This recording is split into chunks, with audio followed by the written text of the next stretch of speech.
Welcome to Iconic Seasons, the podcast that takes you back to the greatest college basketball seasons of all time. I'm Aaron Meyer, and today we're doing something a little bit different. We're kicking off a brand new series on the show about Duke. And there's one person I wanted to start with. He's the VP of Creative for Slam. He's former co-owner of 199, former co-host of this very podcast. Ran his own show for a while too, podcast called Run It Back, still out there. You can check it out. He's Josh Barnett. Josh, welcome to the mic, man. How are you? What's up, man? Good to see you again.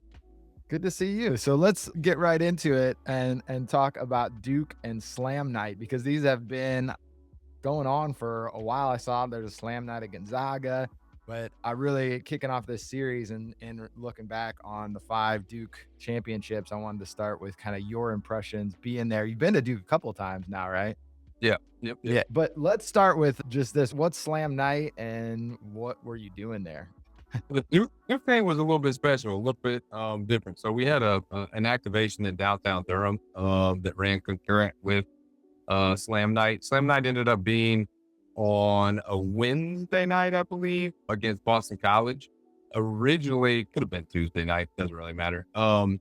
Originally, we got snowed out a couple times. So originally what we were going to do is we were going to be there from Saturday of the Wake Forest game through Monday for Louisville. Louisville versus Duke was going to be the Slam Night. But then they got prediction of like 15 inches of snow. Yeah. Shut it down. All of us off. And so we postponed it. So this was we've done Slam Nights with Purdue and like you said, Gonzaga at BYU and some other schools. And then we've done them in the NBA as well. But this was the first time that we did an activation, that ran with it. So that was a really, really cool experience. What do you go down there looking for, like in the atmosphere, or like contributing to the atmosphere? Like, what's your ideal setup for that? Because you have this, like, obviously business oriented. You're not going down there. You've been down there before to kind of experience it, but you've got this like business. Are you looking to contribute to the fan experience? Are you looking to just kind of raise awareness and whatever happens? Like, what's your mentality going into a place like that? Yeah, I think in general, what we're trying to do at Slam is establish ourselves in the merchandise space every day, all the time. And this was just another attempt to do that. It was also something that we wanted to try to go again with the Slam Nights to see what kind of reception we could get, what kind of foot traffic we could drive. And then to your point, by being there and being Slam, you do add to the excitement of the game, of a Tuesday or Wednesday night game against Boston College. You do add to the fan experience, so to speak. And I think it was interesting going to Durham and choosing to do it in Durham was really fun. But we were downtown, so we were probably 20 minutes with traffic away from campus. So how you had to figure out, how do we generate the buzz? How do we get people to come downtown in downtown Durham? And, how do we activate around the game being 20 minutes away? So that was all kind of like, the brainstorm stuff that we had to come up with. That's cool. And it seemed like it worked out, like at least from the social pictures. I know you can kind of tailor those a little bit, but it seemed like there was some excitement and everything looked great too. I mean, there is still that Slam cover photo on a t-shirt that is just fun for your team to be a part of. And, you've got A1 talent then at your school, which is always something every school wants. And yeah, it was interesting. I think we did a good job. We did the Boozer twins, and we launched them in August on the Slam Youth cover. And then we did Isaiah Evans maybe a week before we went to Duke on another Slam Youth cover. And then we did the 2001, they celebrated the 2001 25th anniversary. So we did Icons covered for Battier, Boozer, Dunleavy, Duhon, and Williams. So we had a heavy assortment of the Slam U icon or Slam U cover tees there. But then we also built around that, built on the tradition of Duke basketball. So we had the new banner tees, or actually we didn't have tees. We had the banner crew neck. We had a couple items that were only available at Duke at the pop-up, thinking consumers playing on the Let's Go Duke, kind of their main chant. We had Cameron Indoor Stadium shirts, and we had 2001 ring shirts and mascot tees and all Mm. kinds of stuff that kind of like built out the collection. So, you could come there and get kind of whatever you were looking for. So take us then inside kind of your partial fan experience, going there. You get on the court. Certainly, Duke is a bit of a personal experience for you too. You're I know you have to be business there, but, you have been a fan of Duke, on some level for a long time. That 2001 team, certainly, it's crazy to think that that's 25 years ago now. Yeah, crazy. My favorite team was the 98, 99 teams. The two that didn't win it. 98, I love Rashawn McLeod. That's right. Ledger got beat by Kentucky in that like crazy comeback, Yeah. maybe the Elite Eight. And then in 99 they had like Spaghetti and Brand and Battier. Yeah. Guys, that team was like one of the greatest teams to not win a championship. Got beat by UConn in the championship. UConn, obviously a great team, Rip Hamilton and those guys. Mhm. But I love that team, Trajan Langdon, all those guys. So yeah, always grew up kind of wanting to go to Duke and play at Duke. You know, we all have those dreams. Mhm. Turn out five, Yeah. 6 guys that are slow as shit. You know, those dreams die pretty quickly. But Yeah. yeah, Duke always takes care of us. The one thing I didn't get to do is I didn't get to go to practice. We were scheduled to go to a practice. It's like my favorite thing to do. I've only done it once when I was down there, but like, you know me as a basketball junkie, Mhm. cool to watch how efficiently practices are ran at that level. It's like a work of art. It's like watching an assembly line essentially, like put together Mm. a car. And so I always enjoyed those more, or I enjoyed that experience probably more than the games, you know, just seeing it because you get to peek behind the curtain, like it's do that. Mhm. It's Yeah. cool, and especially for a basketball junkie like myself. But yeah, they always take care of us. We had great seats for the Boston College game. I mean, the guys are so big and so good, so skilled, so fast, so quick.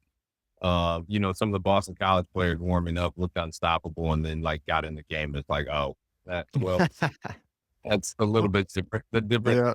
level. Like Yeah. it's crazy. It's nothing against the Boston College kids. Obviously, No. they're D1 guys, you know, People don't get it, right? guys, and Yeah. talent that Duke rolled out there is just, you know, different. Yeah. Top 3 team, and I think they're one of 3, maybe 4 teams that have a shot at winning it all Yeah. this year. They really do. Duke are kind of the 3 in my mind. I'll be proven wrong when March happens, but Yeah. Yeah. way it goes. But yeah, Yeah. really cool. And then we got to go back at like 11 o'clock at night and actually play like 4-on-4 on Yes.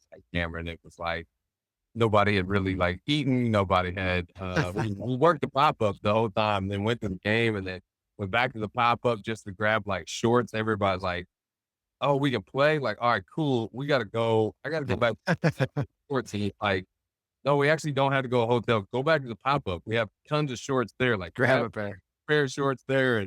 And so then we took we had a shuttle that was taking people from the pop-up to Cameron and then from Cameron back to the Oh, pop. that's cool. So we like rode back to Cameron to play at Cameron like a 10:30 at night. Like we were on a AAU team bus. It's like the shittiest AAU team of all time, like rolling out of there. Uh, Going up to play at Cameron. But no, it's hilarious. We have it all on video, but everybody was sworn to secrecy on that. Really? YouTube. I like the Jordan Crawford dunk on Yeah. it can't come out. So, Someday. yeah, hit a couple shots. Felt good about it for the most Cool. part. That's cool. Did any of the players come by the pop-up or anything? Yeah, they were great. The only 2 that didn't get there were the Boozer twins. They had like a Sprint or a T-Mobile commercial that they Okay. were shooting. So like you're gonna Yeah. see them on everything for March Madness. March Madness stuff the way Yeah. it goes. But their dad came through. Carlos came through. Oh, cool. Picked up with her stuff and then hung out with this great dude. Did you get him to yell "and one"? No. I was gonna ask him about the Jared getting slapped in the face by Jared. Oh, definitely. But Yeah. no, I didn't. He was The incredible. AJ Moye block. Yeah, I wasn't gonna mention that I one. know. No, I definitely was gonna not. ask him if he Good got choice. fouled on the Jared Jeffries smack. Yeah, that's a better question. But no, he was awesome. The team came through. Like I said, Duke treats us so well when we're down there. And then obviously they want to come out and show love because we were showing love. And that's kind of the way it goes, like when we put all those people on the covers and we're out there promoting Duke, and we've done it for over 30 years now. Duke has always been a part of the basketball culture. And so we've always reported on that. And that's one of the things I think um, I'm proud of. Obviously wasn't a part of Slam until a few years ago, but the one cool thing about Slam is like you don't see the bullshit with us, right? Like Mm. we try to report on the game, and we try to present the game in a way that it grows the game, not that it like takes shots at people within the game. Like it's Yeah. all love. And you get that reciprocated when you fill up places, which I think is really, yeah, all the players came through, took pictures, got stuff. It was kind of funny because uh when they got there, we had bags for them, and we had a product set for them. And so we had old games playing too. I think when they came through, it was like the 94 Duke, Yeah. Purdue game, Big Dog versus Grand Hill, That's when they cool. go out for. Maybe it was the Shire game in case he came through. We weren't sure if he was gonna come through or not, but um, so they were just kind of standing around, and so we told them like, whatever you want, like get in your bag, look through your bag, make sure your stuff fits, got the right sizes for everybody, and then shop. Like go look around the store. We had closed it off to the public. Few people stuck in, which was fine, no big deal. Yeah. And so we were like, look around and shop, and then find one of us and let us know what you want. So, obviously they want a lot of stuff. Like they wanted like every piece, which was great. Like we were observing, but we were in the back because the behind the wall there was where all our inventory was. Mm-hmm. And so you were just passing other workers, and everybody was like sprinting around trying to grab stuff. And I had to remind them, I'm like, it came to me like a little bit like, hey, slow down. Like we want You have something to sell afterwards. Well, we want these guys to, like, hang around, Yes. yeah, Oh, yeah, for trying to sure get some too. social media stuff and trying to get content with them. We just wanna talk with them and be cool. We're not gonna hold them up too long, but we also don't Yeah, have yeah. to Don't make sprint it like a the spree. scene to Yeah. grab everything to get it to them as quick as possible to get them out of there. We wanna be, cautious of their time or conscious of their time. But we were, like, literally, like, sprinting as fast as we could to find stuff. It's like, "Wait a sec, we can walk here," Yeah. and That's so they were awesome, and they were so cool. And, you know, obviously some of the guys that work at Slam or on my team weren't necessarily Duke fans. They're not fans of sure. really anybody, but like coming out of there, it's like, man, it was like, we want them to win. Like they were so cool, so Yeah. nice, so polite. And like I said, they treated us so great. Like it's hard for us not to kind of cheer for them now. So hit on that because before we go to the next thing and talk about the NBA All-Star game a little bit, do you feel like the culture at Duke has maintained? I mean, I saw Coach K yesterday at the game, so he's still around, but there's been a handoff, and I just was curious if you think it feels different or feels the same and additive. I mean, there's been a lot of other things that have happened in college basketball too. Yeah, I think it was maybe the great. It's headed down like the greatest secession story in college basketball, I think. Yeah. Shire has done amazingly well. His record is really good. He's gotten to a Final Four. Now you can say like, well, they should have won last year, but like coulda, shoulda, woulda, right? Like Knight at IU had those. Dean Smith at UNC had those. Coach K at Duke had those. Where it's like maybe they had the best team and they didn't win, but those guys will win a couple when they're not the best team. It's Yeah. like, man, there's just so much that goes into to winning. The culture at Duke, I think, is the same. We had guys that were going to stop by but had to go to class, got tied up in class. Most of the time now with college athletes, all you hear about is like online classes and their travel schedules Mhm. and all that stuff. These dudes were actually going to class and they were working around their class schedules to come through and do all that stuff too. So that was kind of refreshing to hear. That's cool. They get the experience. They're getting the experience a little bit still. Yeah, exactly. And they're celebrities too. I think one thing, and I didn't go to Cameron until a few years ago. It was my first trip there, and it's obviously like bucket list. I think Cameron and Allen Fieldhouse and a few others. If you're a fan of college basketball, even if you don't like those teams, like you need to try to get there just to see it. And you would be hard pressed not to be like a fan coming out of that. Mm. I went to Allen Fieldhouse a few years back and like came out. I'm like totally obsessed with that place now. So, and Cameron is the same way. Yeah, I think that, watching some of those videos I was talking about, like in the backdrop of or the big wall, Cameron was absolutely rocking. So I want to go to like a big game there. The few games I've Yeah. gone to, a big good game, and they brought it. You like Cameron brings the energy no matter what. But I need like a Duke UNC Oh one my versus God, for two sure. top five matchup where people are losing their minds in there. Like, Yeah. and I want to see it packed like sardines in there. I want them to like, you know, fire marshal be damn, pack as many people in there. Like 9,000 seat stadium. I want 11,000 people in there going ape shit, to like really gauge it. So yeah, I got to get back to something like that. Slam night next year. There you go. There you go. Put it There on you the go. board. That'd be sweet. Well, switching gears, you mentioned Corey Maggette, and oddly Yeah, enough, he was at the All-Star game participating. I love So, Spaghetti. Spaghetti's yeah, one of my favorite, like one and done. I know.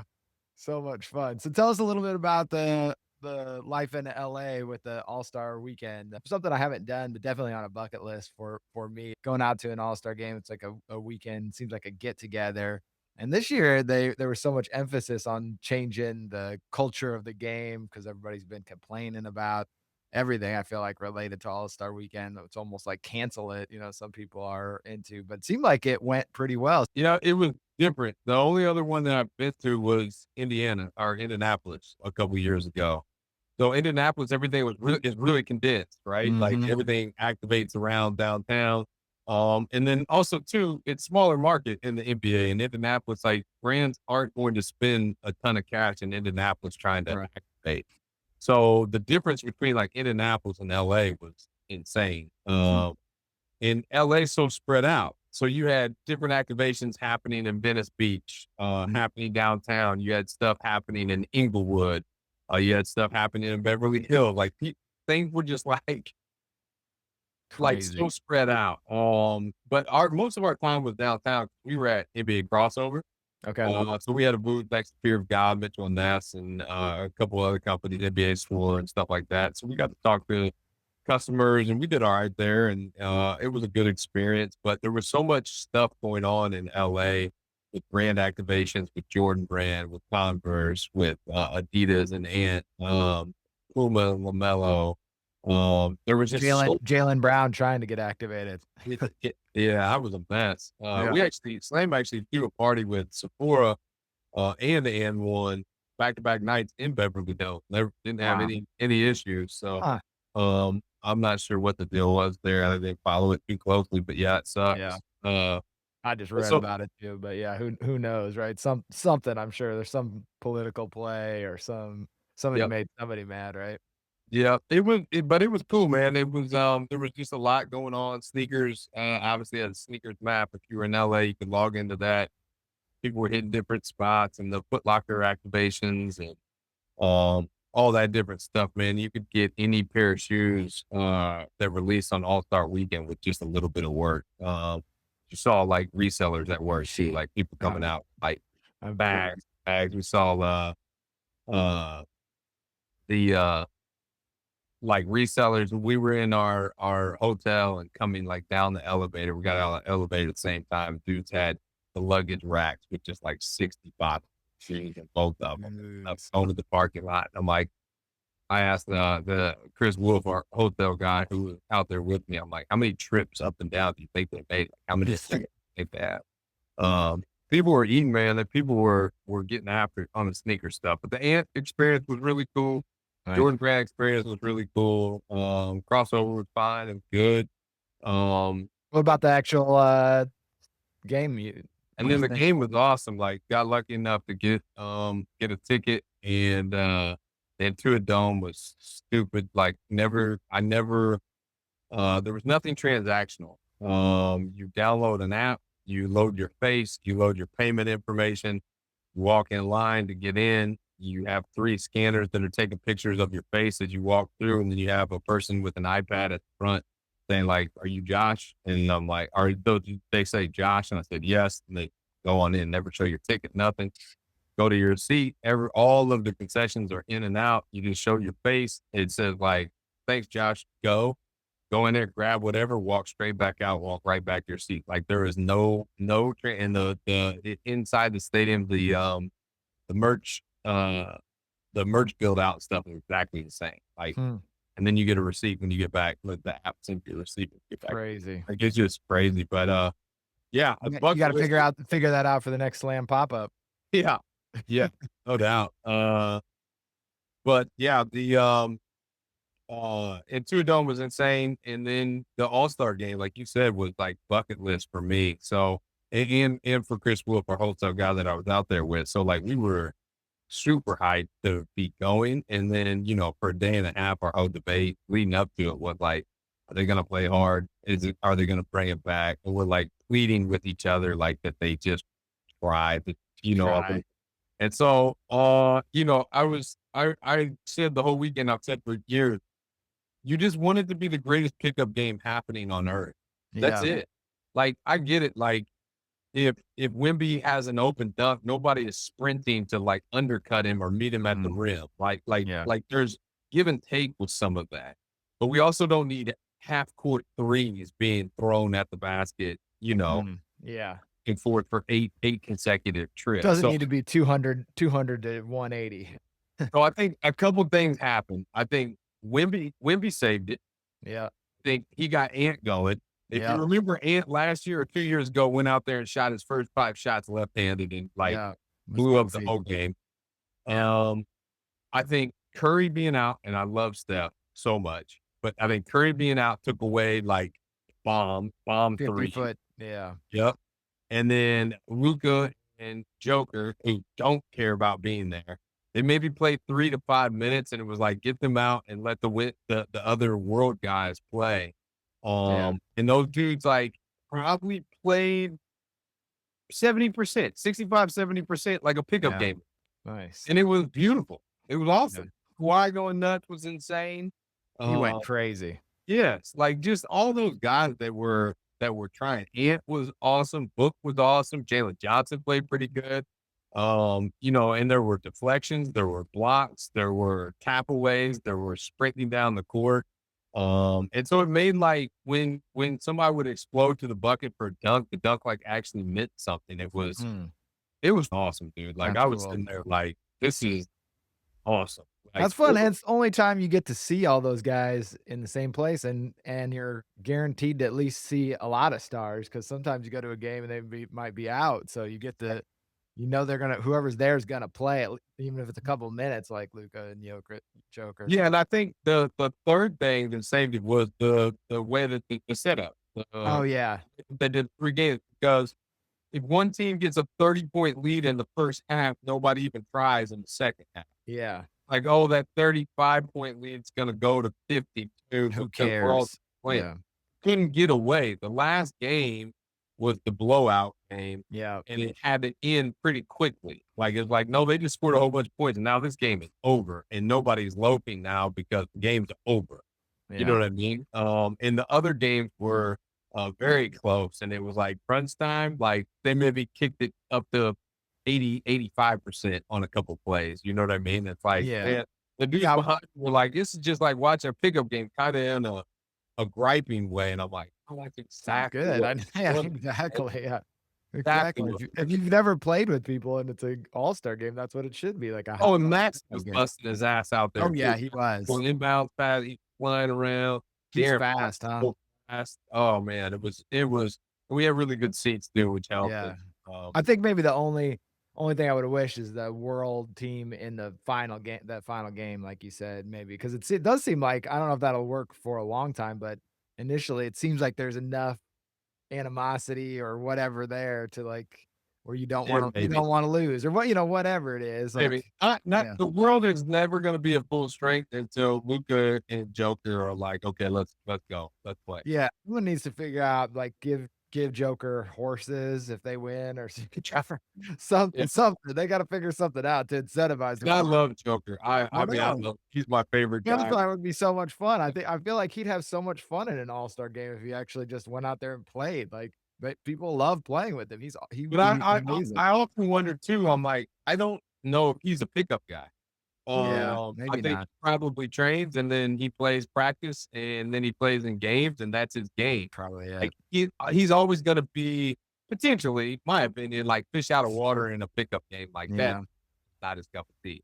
That's just Man, my opinion. he's such a good passer though, you He's know? so good. I feel like that's why that's the thing that would translate to the all-star game is like he's finding people for sweet passes, you know? Yeah, but you'd have to make him like the focal point though, like where Yeah. he hit the ball in the high post and get stuff Yeah. with like does with it. So Yeah. let him be. Yeah. He's not going to freelance out there.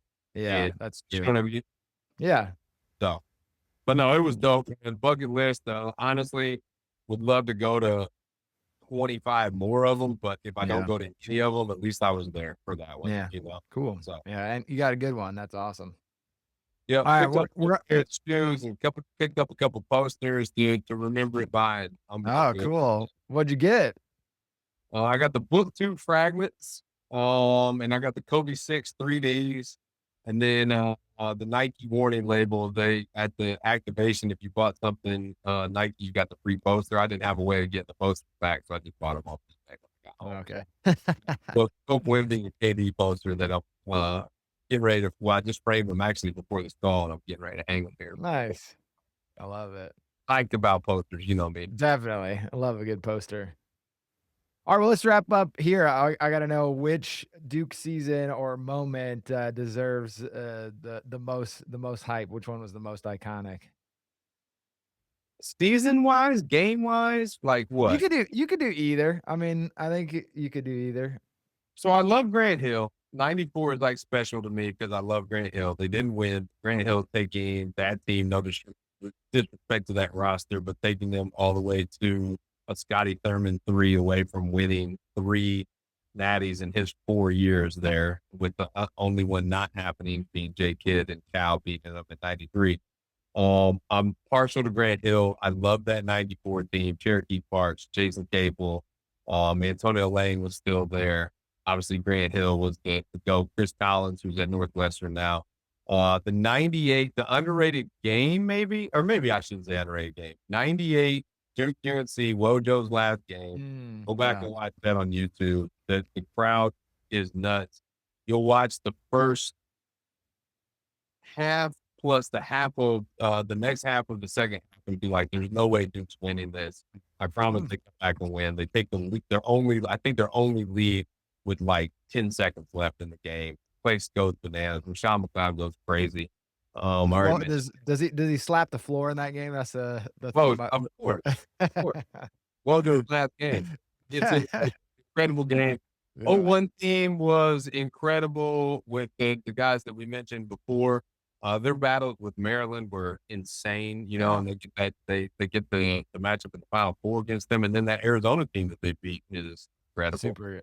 99 is my favorite team ever. I've already said that. That I think they lost 2 games, one being the Natty to UConn